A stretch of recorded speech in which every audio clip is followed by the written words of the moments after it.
Hi, my name is Michelle Dodek. I've been a member of the Beth Israel for almost 25 years and happen to be a cooking instructor. While I have given the occasional Dvar Torah from the Bima, this is my first foray into 5 minutes of Torah.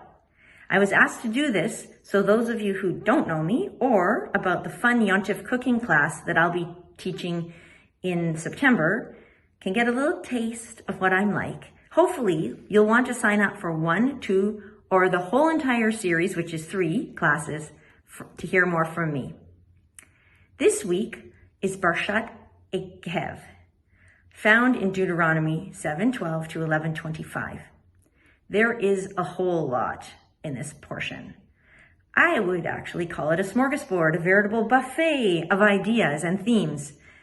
But like those who have gone before me, I will cherry pick the theme that I would like to talk about this week, which is food.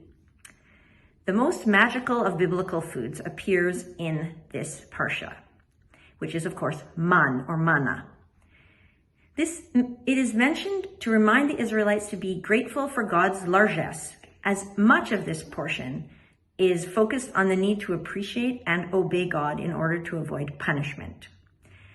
I can't teach anyone how to make manna, but luckily we do have many other foods mentioned in this parsha that can grow in BC or we can buy in the store.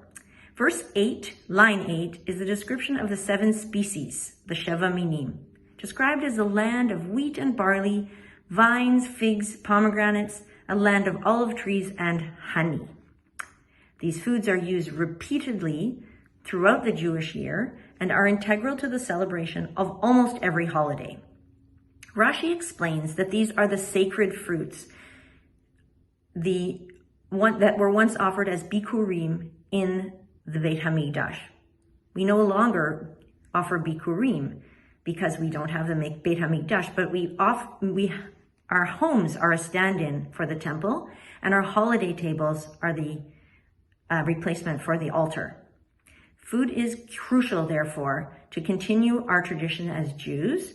So we offer up the best possible celebrations at home and include the most delicious foods we can for our celebrations for our family and community. It is incumbent upon us to host those we know and love, as well as those who may not have a place to celebrate a festive meal, alluded to in verse 11, line 10 in our parsha. The welcoming of strangers enables us to fully embrace our holiday traditions.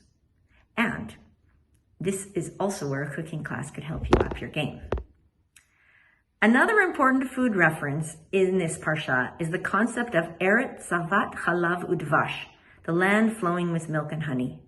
For those of you imagining rivers of milk with islands of honey, there are those descriptions in our tradition from our commentators, but Rashi noted that the dvash in this context actually refers to the nectar of dates and figs. Of course, there is the opinion that honey is from bees because, of course, if there are Jews, there are always extra opinions. This parsha emphasizes the agricultural advantages of the land of Israel by contrasting it to the hardships in Egypt and the desert. We are advised to enjoy the bounty and live well according to God's commandments.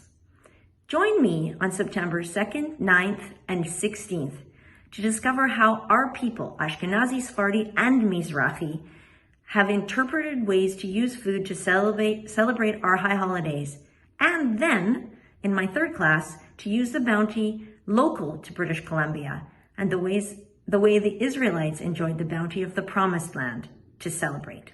Shabbat Shalom.